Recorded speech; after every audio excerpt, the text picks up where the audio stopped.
تو آقا حسین سے سچی محبت کرو، امام علی مقام سے سچا پیار کرو۔ شان دیکھو حضرت امام حسین کی۔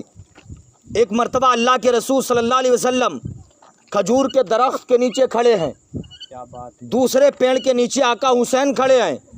اللہ کے رسول کی آنکھیں اشکبار ہونے لگیں، آنکھوں سے آنسو نکلنے لگے۔ امام علی مقام قریب گئے، جانے کے بعد کہتے نانا آپ کی آنکھوں میں آنسو ہیں، نانا اللہ نے آپ کو اپنا محبوب اپنا حبیب بنا کر کے دنیا میں بھیجا، آقا آپ رو رہے ہیں، مجھے تکلیف ہو رہی ہے یا رسول اللہ، اے میرے نانا جان آپ کی آنکھوں میں آنسو کیوں ہیں؟ اتنا کہا، اللہ کے رسول فرماتے بیٹا میں نے اپنے پیٹ پر پتھر باندھ کے امت بنائی ہے۔ اللہ اکبر۔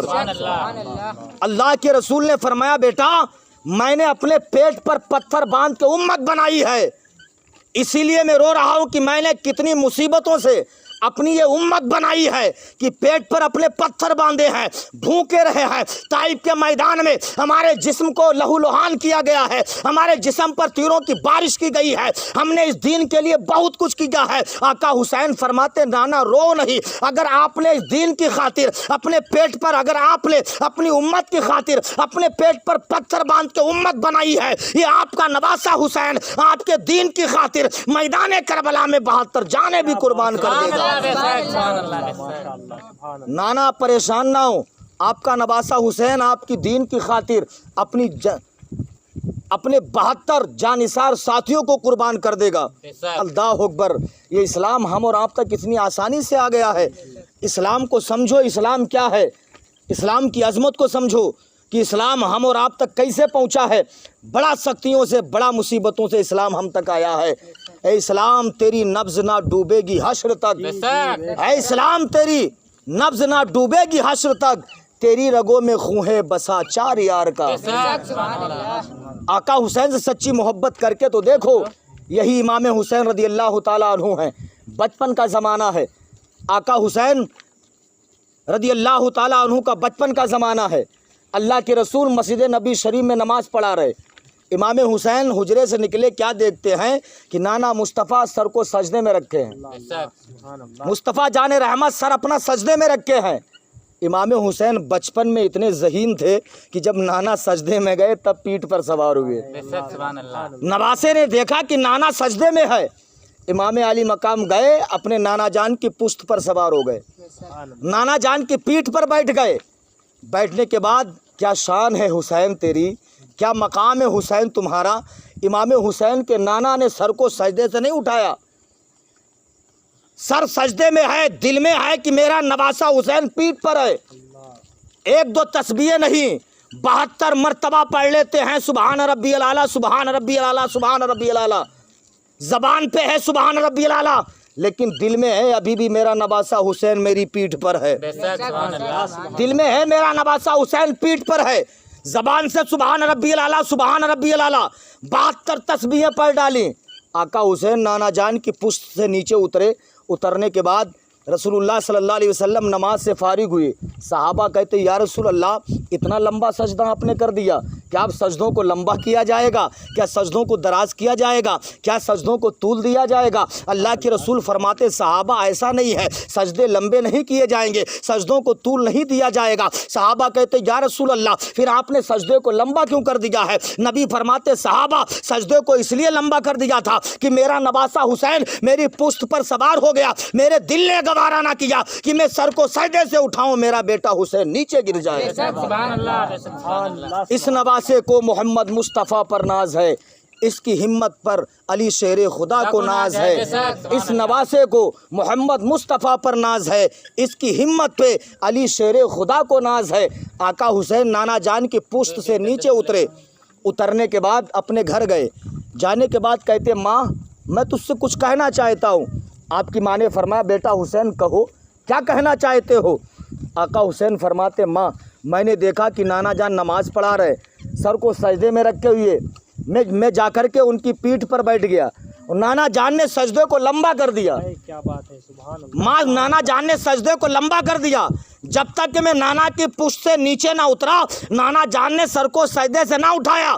ماں نے کہا بیٹا حسین کیا تم نے نماز کو نہیں دیکھا؟ کیا یہ تمہیں خیال نہیں تمہارے دل میں آیا تھا کہ نانا نماز کی حالت میں ہے؟ آقا حسین فرماتے ماں فاطمہ ہاں میں جانتا تھا کہ نانا جان سجدہ کر رہے ہیں. آپ کی ماں نے فرمایا بیٹا حسین پھر تم نے ایسی غلطی کیوں کی؟ آقا حسین فرماتے ماں اس میں بھی ایک راز تھا، اس میں بھی ایک راز ہے. آپ کی ماں نے پوچھا بیٹا راز کیا ہے؟ آقا حسین فرماتے ماں راز یہ تھا کہ آج نانا جان نے مسجد میں میری خاطر سر کو سجدے میں رکھ کر کے 72 تسبیحیں پڑھ ڈالی ہے.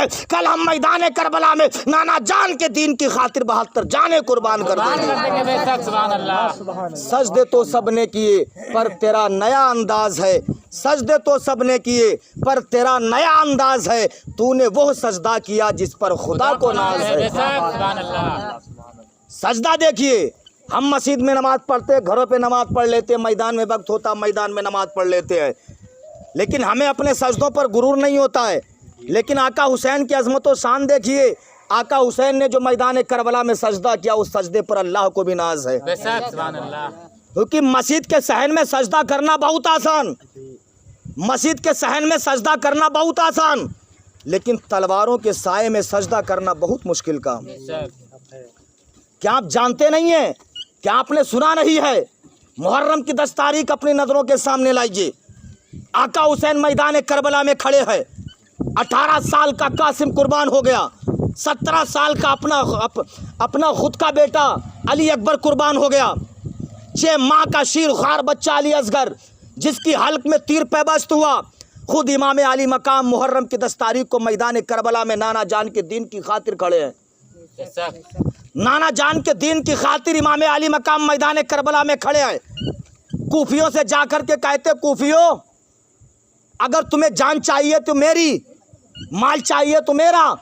تم نے قاسم کو قتل کر دیا، عباس لمبردار کے بازو قلم کر دیے، اونو محمد کو شہید کر دیا، علی اصغر کی حلق میں تیر پیبست کر دیا.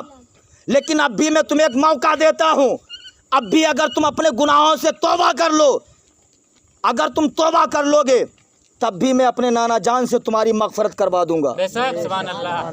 کیونکہ قاسم کا قتل کرنا قتل مومن تھا، عباس لمبردار کا قتل کرنا قتل مومن تھا، علی اصغر کا قتل کرنا قتل مومن تھا.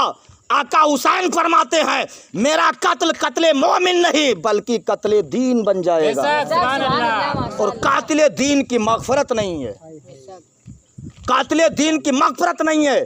محرم کی 10 تاریخ کو آقا حسین مہلت دے رہے ہیں.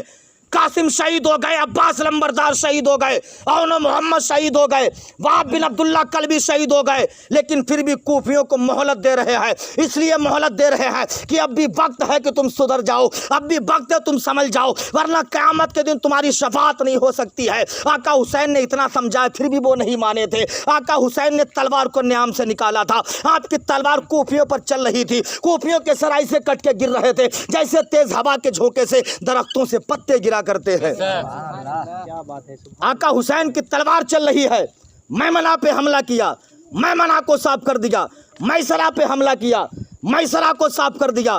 آقا حسین جدھر تلوار کا اشارہ کر دیتے ہیں کوفیوں کے لاشوں کے انبار لگ جاتے ہیں. کیوں نہ ہو، علی کا گھر بھی وہ گھر ہے جس گھر کا ہر ایک بچہ جہاں پیدا ہوا شیر خدا معلوم ہوتا ہے، جہاں پیدا ہوا شیر خدا معلوم ہوتا ہے. عمر بن سعد نے پکار کے کہا اے لوگو اس کے مقابلے میں ایک ایک کر کے نہ جاؤ ورنہ کبھی یہ جنگ ختم نہیں ہوگی. اسلامی بھائیوں سینے پر ہاتھ رکھ کے ذرا سوچئے، 72 افراد کا مقابلہ کرنے کے لیے 22,000 کا لشکر. ہمیں اگر کسی کو مارنا ہے تو وہ 2 آدمی کو لے کے آئے گا، بہت زیادہ 10 کو، بہت زیادہ 50 یا 100 کو لے کے آئے گا. کام تمام کرنا چاہے تو کر دے گا، لیکن 72 کے مقابلے میں 22,000 کا لشکر، 22,000 کا لشکر اگر آپ جوڑیں گے تو ایک کے مقابلے میں 2200 آ رہے ہیں. اب سوچئے اتنا بڑا لشکر لے کے پہنچے. اس لیے کوفی جانتے تھے نواسے رسول سے جنگ کرنا آسان نہیں ہوگا. وہ جانتے تھے